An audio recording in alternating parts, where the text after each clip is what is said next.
మోక్షాన్ని పొందడానికి నేను భాగవతాన్ని ఆంధ్రీకరిస్తున్నాను.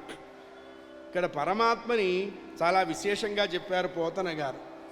మహానందాంగనాడింబకున్. దీనికి అర్థం ఏమిటి అన్నారు. మామూలుగా కృష్ణ పరమాత్మని పెంచింది నందుడు కాబట్టి ఆ నందుడి కుమారుడైనటువంటి వాడికి మొక్కుతున్నాను అని. ఇది కాదు, దీంట్లో ఇంకో అంతరార్థం ఉంది.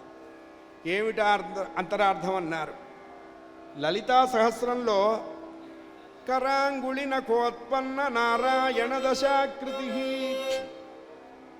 అమ్మవారి 10 వేళ్లల్లోంచి పరమాత్మకు 10 అవతారాలు వచ్చినాయి. అలా వచ్చిన అవతారమే కృష్ణావతారం. అప్పుడు కృష్ణుడికి ఈవిడేమవుతుంది? జన్మనిచ్చిన తల్లి అవుతుంది. మనకి ఖడ్గమాలలో మహానందమయ్యై నమః అని చెప్తారు. అటువంటి ఆ తల్లికి అవతార రూపంగా పుట్టబడినటువంటి ఈ పిల్లవాడికి నేను నమస్కరిస్తున్నాను. మహానందాంగనాడింబకు. అలా భాగవతాన్ని ఆంధ్రీకరిస్తూ కుప్పించి ఎగసిన కుండలంబుల కాంతి గగన భాగం వెల్లగప్పి కొనగా. భాగవతం స్తుతితో ప్రారంభమవుతుంది. కుంతీదేవి స్తోత్రం, భీష్ముడు స్తోత్రం చేస్తాడు.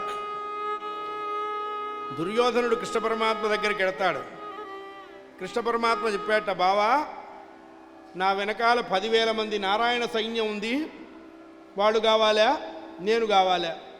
నేనేం ఆయుధం పట్టను, ఊరికే అడ్వైజ్ ఇస్తా అంటే దుర్యోధన అనుకున్నట, ఎందుకు ఆ అడ్వైజులు మేము ఇస్తాం బోర్డు, ఇటాని పనికిమాల బ్యాచ్ మాకెందుకు, ఆ 10,000 కావాలన్నట్టు.